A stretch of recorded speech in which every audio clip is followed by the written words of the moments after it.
Hello everyone, welcome to my tech Abhyasika YouTube channel. Friends, आजच्या क्लासमध्ये आपण ऑर्गनायझेशनमध्ये डेव्हऑप्स इंजिनियरची का बरं गरज आहे या गोष्टीला आपण डिस्कस करणार आहे. Why are organization needs DevOps specialist, यामध्ये लिहिलं पण आहे डेव्हऑप्स इंजिनियर बद्दल का बरं गरज आहे. तर आता आपण याला पुन्हा सिनेरिओ त्या आपण जुन्या सिनेरिओवर वापस येणार याला समजण्यासाठी. तर पहा, यामध्ये एक आरोग्य सेतू ॲप बनवायचं होतं. त्यामध्ये एक IT मॅनेजर आहे, एक सरकारी माणूस आहे. यांनी IT मॅनेजरशी कॉन्टॅक्ट केला आणि सांगितलं की आम्हाला एक ॲप्लिकेशन बनवून द्या आणि म्हटलं की आपल्याजवळ एवढं बजेट आहे जो की 5 करोडचं आहे.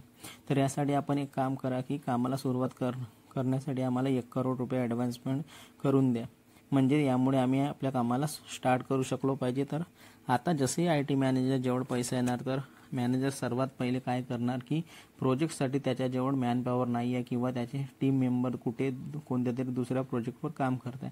तर अशा वेळेस या नवीन प्रोजेक्टसाठी हायरिंग करणार. या प्रकारे मार्केटमध्ये नवीन हायरिंग येतात आणि होऊ शकतो की हा प्रोजेक्ट 6 महिने चालणार आणि नंतर समोर पण चालणार. तर यासाठी आपण नवीन लोकांना हायर करणार. तर यामध्ये मार्केटमध्ये नवीन हायरिंग येतात. ज्या नवीन लोकांना हायर करणार त्यांची सॅलरी आपल्यानुसार सेट करणार 5 करोडच्या बजेटमधून. तर यासाठी पहिले या प्रोजेक्टसाठी एक डेव्हलपरला शोधणार आणि डेव्हलपर काय काम करणार की तो या ॲप्लिकेशनसाठी कोड लिहिणार कोणत्या पण प्रोग्रॅमिंग लँग्वेजमध्ये. तर या ॲप्लिकेशनसाठी कोड लिहावा लागणार. तर या प्रकारचे डेव्हलपर काम करणार. तर हा काम डेव्हऑप्स इंजिनियरचं नाही आहे. कोड लिहिण्याचं, कोड बनवणार व्यक्ती म्हणजे डेव्हलपर, तो वेगळा राहतो. यामध्ये सर्वात पहिले आपण डेव्हलपरला तयार केला. तर यांनी आपल्या ॲप्लिकेशनचे कोड तयार करून दिलं. तर पूर्ण कोड रेडी करून दिला या ॲप्लिकेशनसाठी. तर आता जसे डेव्हलपरनी कोड बनवून तयार करून दिलं तर यानंतर त्या कोडला पाठवणार बिल्ड करण्यासाठी. तर बिल्डमध्ये काय करणार की बिल्डमध्ये कोड आहे. हा कोड एक कच्ची पक्की वस्तू आहे असं समजा. कोड काय आहे की जसं आपल्याला भाजी बनवायची आहे तर यासाठी काय गोष्टी लागणार बनवण्यासाठी. तर यासाठी ज्या गोष्टी लागणार त्या सर्व गोष्टीला आणून ठेवावं लागणार. तर या प्रकारे डेव्हलपरनी पूर्ण काम केलं आहे, कोडला बनवून ठेवलं आहे. परंतु या कोडला आपण असंच नाही चालवू शकणार. तर यामध्ये त्या कोडला पहिले बिल्ड करावं लागणार. बिल्ड करण्याचे मिनिंग आहे की भाजी बनवावी लागणार. तर आपल्याला ॲक्च्युअलमध्ये जो आउटपुट पाहिजे तो बिल्डमध्ये आपल्याला मिळणार .exe फाईल राहते. ज्यांना आपण रन करतो ती आपली एक्झिक्युटेबल फाईल राहते. तिला आपण बनवणार आपल्या कोडमार्फत, जिला की एक्झिक्युटेबल फाईल बनवून रन करणार. आता ती फाईल बनल्यानंतर असंच नाही की आपण कस्टमरला देऊन देणार, आपण स्वतः पण टेस्टिंग करणं. बनल्यानंतर आपण काय करतो की याला टेस्ट करतो की ही जी गोष्ट योग्य रीतीनं बनली आहे की नाही. यासाठी आपल्या जवळ स्पेसिफिक टेस्टिंग टीम राहते, ते या पूर्ण सॉफ्टवेअरची टेस्टिंग करतात. तर ते कशा प्रकारे टेस्ट करतात तर सपोज आरोग्य सेतू ॲप आहे, यामध्ये लॉग इन करणार. तर या लॉग इनमध्ये 2 गोष्टी विचारणार. एक तर आपल्या नावाला मेन्शन करणार किंवा ईमेल ID ला डिफाईन करा. सपोज यामध्ये मी जसं ईमेल ID ला डिफाईन केलं तर याला हा मेसेज सेंड करायचा आहे, याला मेसेज सेंड करायचा आहे दिस ईमेल ID इज इनकरेक्ट. तर याचे मिनिंग आहे की या प्रकारची टेस्टिंग करायची आहे की काय ही चुकीच्या ईमेल ID ला तर घेत नाही आहे आणि नावाला पण चेक करणार की बरोबर घेत आहे की चुकीच्या नावाला घेत आहे. या प्रकारे आपण टेस्टिंग पण करून पाहणार. तर टेस्टिंगमध्ये पूर्ण प्रकारे चेक करणार. आता पूर्ण प्रकारे चेक करून झाल्यावर आपण त्याला पाठवू क्वालिटी ॲश्युरन्सकडे. क्वालिटी ॲश्युरन्समध्ये याची आपण क्वालिटी चेक करणार. तर पहा, यामध्ये टेस्ट आणि क्वालिटी ॲश्युरन्समध्ये फरक आहे.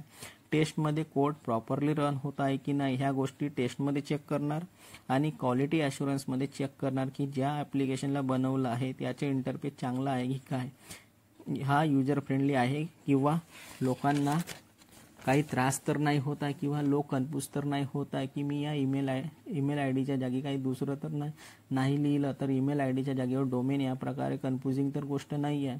या प्रकारच्या गोष्टी क्वालिटी ॲश्युरन्समध्ये चेक केल्या जाते की काय आपण हा जो ॲप्लिकेशन बनवला आहे हा इझिली युजर फ्रेंडली आहे किंवा याची इंटरफेस इझी आहे. ह्या गोष्टी पाहण्यासाठी इंटरेस्टिंग आहे की नाही या प्रकारच्या सर्व गोष्टी यामध्ये चेक केल्या जातात. तर या प्रकारे सर्व काम झालं. तर आता आपल्याला काय करायचे आहे की आता आपला जो IT मॅनेजर आहे त्या ॲप्लिकेशनला आपल्या स्वतःच्या सर्व्हरवर डिप्लॉय करणार आणि त्याला रन करणार.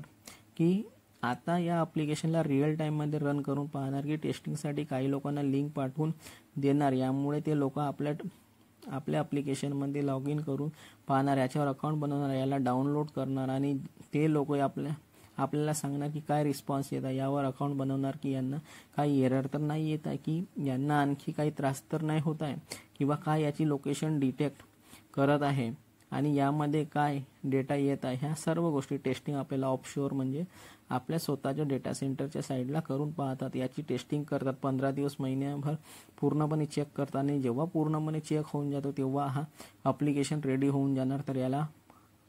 तर याला आता डिप्लॉय करणार. डिप्लॉय आणि साईटवर जाऊन करणार, ज्यामध्ये कस्टमरला द्यायचं आहे, ज्यामध्ये आपण त्या ॲप्लिकेशनला कस्टमरला हँडओव्हर करणार. यामध्ये असं नाही आहे की कस्टमरला या ॲप्लिकेशनला देऊन देणार की हा जो ॲप्लिकेशन बनवला आहे तर आता तुम्ही याला चालवा, तर तुमचं काम आहे. आणि तुम्ही पहा की तुम्ही कोणत्या व्यक्तीच्या हाताने सर्व्हरमध्ये इन्स्टॉल करून घ्या असं नाही आहे, कारण ॲप्लिकेशनला आपण बनवलं आहे तर डिप्लॉय पण आपणच करून देणार. याबद्दल तुम्ही पाहिलं असणार तर IT मध्ये काही लोक म्हणतात की मी क्लायंट साईडला बसलो आहे, तर यासाठी त्या व्यक्तींना बसवले आहे, कारण जो प्रोजेक्ट होता तो त्यामध्ये डिप्लॉय करून दिला आहे, तर यासाठी त्यामध्ये त्या व्यक्तीला बसवलं आहे. तर आता त्याची जिम्मेदारी आहे, कारण आपण आता प्रोजेक्ट हँडओव्हर केला आहे, तर आता त्यांना काहीही प्रॉब्लेम नाही आलं पाहिजे, आणि आलं तर आम्हाला अपडेट करा आणि रिझॉल्व करा. यासाठी आपले 8-10 एम्प्लॉई डिप्लॉय करतात त्या ॲप्लिकेशनला त्यामध्ये. तर आता डिप्लॉय काय होतं तर पहा, आता आपण त्याच्या सर्व्हरवर जाऊन त्या ॲप्लिकेशनला प्रॉपरली डिप्लॉय करणार, इन्स्टॉल करून रन करणार आणि नंतर त्याची टेस्टिंग करून पाहणार की काय आता हा रिअल टाईम सिनेरिओमध्ये प्रॉपरली काम करत आहे की काय. कारण आपण आपल्या साईडला टेस्ट करून पाहिलं होतं तर मॅक्झिमम केसेसमध्ये इश्यू किंवा एरर नाही आहेत, तर क्लायंट साईडला जाऊन त्याला डिप्लॉय करायचं आहे. डिप्लॉय केल्यानंतर तो समोरचा काम आहे तो आहे मेंटेनन्सचा. आपल्याला ह्या गोष्टी पाहायच्या आहे की यामध्ये प्रॉपरली काही इश्यू तर नाही येत आहे. डिप्लॉय केल्यानंतर ॲप्लिकेशनमध्ये काही प्रॉब्लेम तर नाही येत आहे, तेव्हा लोड वाढत आहे, तेव्हा या प्रकारे सर्व गोष्टी त्यामध्ये चेक करतात. प्लस याच्यासोबत एम्प्लॉईला ट्रेनिंग पण प्रोव्हाइड करतात त्या ॲप्लिकेशनला समजायसाठी, आणि तो व्यक्ती ट्रेन झाल्यावर जो लास्ट काम आहे तो आहे मॉनिटरिंग. तर याची आपण कंटिन्युअस मॉनिटरिंग करत राहणार की कशा प्रकारे मॉनिटरिंग करायची आहे, की काय डेटा येत आहे आपल्याजवळ, की काही ॲप्लिकेशनमध्ये प्रॉब्लेम आहे की ज्याच्यापासून ॲप्लिकेशन बनवलं आहे तर त्याला आपण सांगू पण शकता की आहे स्वतः मॉनिटर करणार.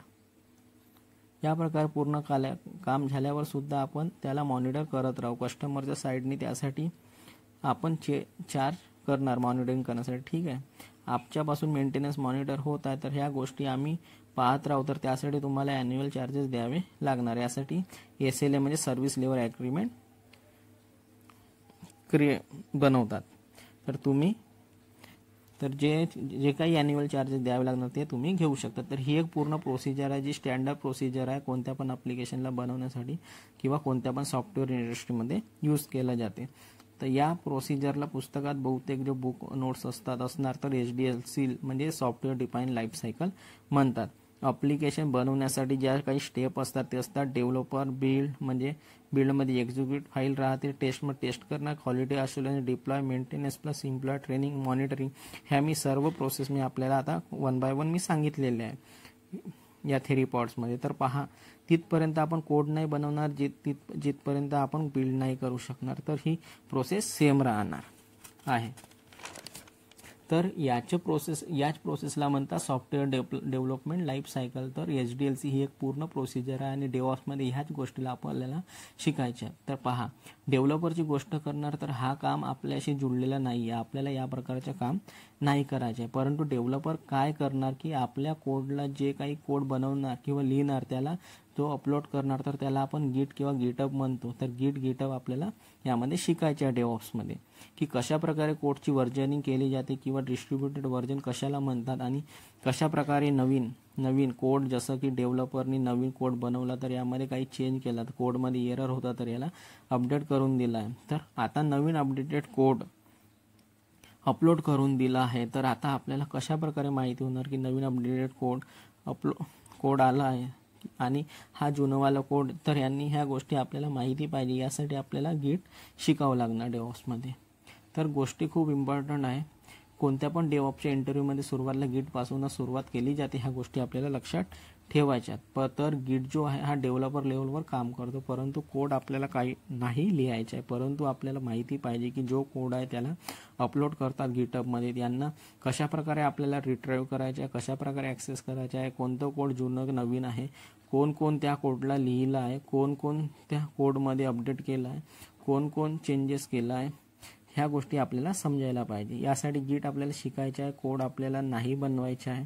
तो आपला काम नाही आहे कोड बनवण्याचं, तो डेव्हलपरचं काम आहे. तो डेव्हलपर करून देणार, गिटमध्ये अपलोड करून देणार. तर गिटला आपल्याला चालवता आलं पाहिजे आणि आपल्याला काम चालू होणार, आपलं काम जो स्टार्ट होणार तो गिटपासून होणार. आणि आपल्याला माहिती पण पाहिजे का गिट टूलला कसे हँडल करतात. यानंतर येणार बिल्डमध्ये जनरली आपण यूज करतो मॅवनला, आणि कोडला यामधून उचलून त्यामध्ये आणणार. या प्रकारचे काम जेनकिन्स करणार. तर यामध्ये जेनकिन्स काम करतो. यामध्ये कनेक्शनचे यांनी कोड उचलून यामध्ये दिलं, यामधून उचलून त्याला दिलं. या प्रकारचे काम जेनकिन्स करणार. डेव्हलपर बिल्ड टेस्ट या CI/CD पाईपलाईन मार्फत जेनकिन्स करणार. यामध्ये बिल्ड करण्यासाठी मॅवेन टूलचे यूज करणार. टेस्टिंगमध्ये जो टूल आहे तो आहे सेलेनियम. हा जास्त पॉप्युलर आहे, परंतु हा आपल्याला शिकायचा नाही आहे टेस्टिंग टीम, कारण की वेगळी राहते. कारण ह्या गोष्टी पूर्ण वेगवेगळ्या आहेत. याच्यासाठी सेलेनियमसाठी जावाचं नॉलेज राहणं गरजेचं आहे. ही टेस्टिंगची पूर्ण टीम वेगळी राहते. हा डेव्हऑप्सचा पार्ट नाही आहे. क्वालिटी ॲश्युरन्ससाठी खूप साऱ्या गोष्टी आहेत जे की डेव्हलपर पाहतात, तर याची आपल्याला गरज नाही आहे. डिप्लॉयची गोष्ट करणार तर ह्या गोष्टी खूप इम्पॉर्टंट आहेत, याच्यामध्ये इम्पॉर्टंट टूल आहे, परंतु आता मार्केटमध्ये चालत आहे तर तो आहे शेपच्या व्यतिरिक्त अँसिबल पण शिकायचे आहे. शेप अँसिबल ह्या दोन्ही इम्पॉर्टंट गोष्टी आहे डेव्हऑप्समध्ये. यामध्ये डिप्लॉयमेंटमध्ये डॉकरचे यूज करू शकतो, कुबरनेट्सचे यूज करू शकता, पपेटचं पण खूप पॉप्युलर आहे, पपेटचं पण यूज करू शकतो आपण. ह्या खूप साऱ्या गोष्टी यामध्ये इम्पॉर्टंट आहे. मेंटेनन्सच्या आतमध्ये असं काहीही नाही आहे. मॉनिटरमध्ये जो फेमस आहे तो आहे नॅजिओएस किंवा AWSचे क्लाउडवाज. आणखी बाकीच्या टूल्स आहेत ज्यांना आपण डिस्कस करणार. या प्रकारे पूर्ण कॉन्सेप्ट आहे सॉफ्टवेअर डेव्हलपमेंट लाईफ सायकलच्या. परंतु आता प्रॉब्लेम कुठे होतात यांना समजून घेऊ. ह्या लोकांनी कामाला स्टार्ट केला, यांनी कोड बनवला, डेव्हलपरनी पहिले कोड बनवला, सर्व करून बिल्ड पण केला, बिल्ड केल्यानंतर टेस्टिंग पण केली, टेस्टिंग केल्यानंतर क्वालिटी ॲश्युरन्स पण केला. या प्रकारे काम झाल्यानंतर आता म्हणतात की आम्हाला दुसरं काही बनवायचं. तर अशा वेळेस काय होणार की आपली पूर्ण मेहनत वाया जाणार ॲप्लिकेशनला बनवायची. अशा वेळेस पॉसिबल नाही आहे की आपण पूर्ण काम झालं होतं, सर्वच काम झालं होतं. आता या ॲप्लिकेशनच्या कोडपासून दुसरं काही वेगळं बनवणार. सिमिलरली ही जी प्रोसेस आहे सॉफ्टवेअर डेव्हलपमेंट लाईफ सायकल, तर ही प्रोसेस आतापर्यंत ट्रेडिशनल पद्धतीला यूज करत होते, म्हणजे जुन्या मेथडला यूज करत होते. की या प्रकारे होतं की जिथपर्यंत पहिलं काम पूर्ण नाही होत तिथपर्यंत दुसरं काम नाही होणार. या प्रकारचं कॉन्सेप्ट होतं जुन्या मेथडमध्ये. तर जेव्हापर्यंत डेव्हलपर कोड नाही बनवणार तिथपर्यंत बिल्डवालं काम नाही होणार. तेव्हा बिल्डचं काम होणार, तेव्हाच टेस्टिंगचं काम होणार. त्यानंतर जेव्हा टेस्टिंगचं काम पूर्ण होणार तेव्हा क्वालिटी ॲश्युरन्सचं काम पूर्ण होणार. या प्रकारे 1 बाय 1 एक कामाला पूर्ण करत चालत आहे. यानंतर मधात कोणता व्यक्ती येऊन म्हणतो की या प्रकारचे आम्हाला ॲप्लिकेशन आम्हाला नाही पाहिजे, आम्हाला वेगळं ॲप्लिकेशन बनवायचे, जसं की आरोग्य सेतूमध्ये ईमेल आयडीच्या जागी आधार कार्ड मेन्शन करायचे आहे आणि त्याला व्हेरीफाय करायचे आहे. तर अशा वेळेस खूप डिफिकल्ट आहे की या प्रोसिजरला किंवा मेथडच्या अकॉर्डिंग, कारण यामध्ये सर्व कोड लिहिलं गेलं होतं आणि आता त्याच्या अकॉर्डिंग काम झालं होतं तर ठीक आहे. परंतु यामध्ये प्रॉब्लेम हा होता की आपला जो कोड आहे याला एक वेळा लिहिलं गेलं आहे आणि त्याची प्रोसेस होऊन गेली, यानंतर चेंज नाही करू शकत होतो. यामुळे क्लायंटला पण त्रास होत होता आणि आपल्याला पण त्रास होत होता, कारण एवढी मोठी मेहनत करून सुद्धा समोरचा व्यक्ती आता म्हणतो की या प्रकारचे ॲप्लिकेशन मला नाही पाहिजे, यामध्ये चेंजेस करून मला पाहिजे. तर ह्या गोष्टी त्यावेळेस पॉसिबल नव्हत्या, कारण त्यावेळेस आपण ज्या मॉडेलला फॉलो करत होतो तो होता स्टेप बाय स्टेप मेथड किंवा वॉटरफॉल मॉडेल म्हणत होतो. तर या मॉडेलबद्दल पाहणार तर सॉफ्टवेअर लाईफ सायकलमध्ये जो फेमस मॉडेल आहे ज्याला लोक डिटेक्ट करून आले आहेत, ज्यामध्ये तो वॉटरफॉल मॉडेल आहे.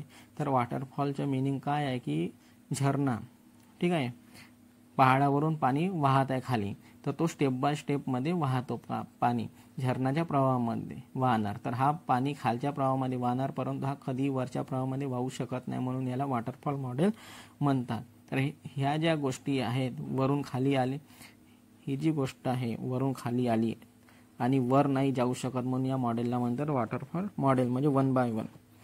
पहिली स्टेज होणार, त्याच्यानंतर दुसरी स्टेप होणार, त्याच्यानंतर तिसरी स्टेप, यानुसार स्टेप होणार. या मॉडेलमध्ये मागं वापस जाणं पॉसिबल नव्हतं. यामुळे आता या कोडला चेंज करणं पॉसिबल नाही आहे. यासाठी यामध्ये खूप मोठा प्रॉब्लेम होऊन गेला आहे. तर आजच्या तारखेला कोणीच असं नाही पाहणार की फ्युचरमध्ये ॲप्लिकेशन म्हणजे चेंजेस नाही करू शकणार. आणि याच मॉडेलमध्ये समोर चेंज केला आणि नवीन मॉडेलसोबत आला, ज्याला आपण म्हणतो अजाईल मेथोडॉलॉजी. या अजाईल मेथोडॉलॉजीला आपण समोर पाहणार आहोत. वॉटरफॉल मेथडमध्ये कसं होतं की पहिलं काम पूर्ण झाल्यानंतर सेकंड काम करत होते, सेकंड काम नंतर झाल्यानंतर थर्ड काम करत होते, असं स्टेप बाय स्टेप करत होते आणि स्टेप बाय स्टेप झाल्यानंतर दुसरं काम करत होतं. यामुळे कोडमध्ये चेंजेस करणं पॉसिबल नव्हतं. तर ही जुनी मेथड आहे. आणि डेव्हऑप्स ही एक मेथोडॉलॉजी आहे, एक टेक्नॉलॉजी आहे, ज्यामध्ये आपण सर्व काम आपण ऑटोमेशन मार्फत करतो. यामध्ये 1 बाय 1. आणि डेव्हऑप्समध्ये ऑटोमेशनसाठी टूल यूज करतात. अँसिबल, डॉकर, कुबरनेटिस वेगवेगळ्या टूल्स यामध्ये यूज करतात. पाईपलाईनसाठी जेनकिन्स यूज करतात, CI/CD पाईपलाईन. तर आपल्याला आता समजलं असणार की डेव्हऑप्स इंजिनियरची का बरं गरज आहे इंडस्ट्रीमध्ये. तर फ्रेंड्स, या व्हिडिओमध्ये एवढंच. Bye bye.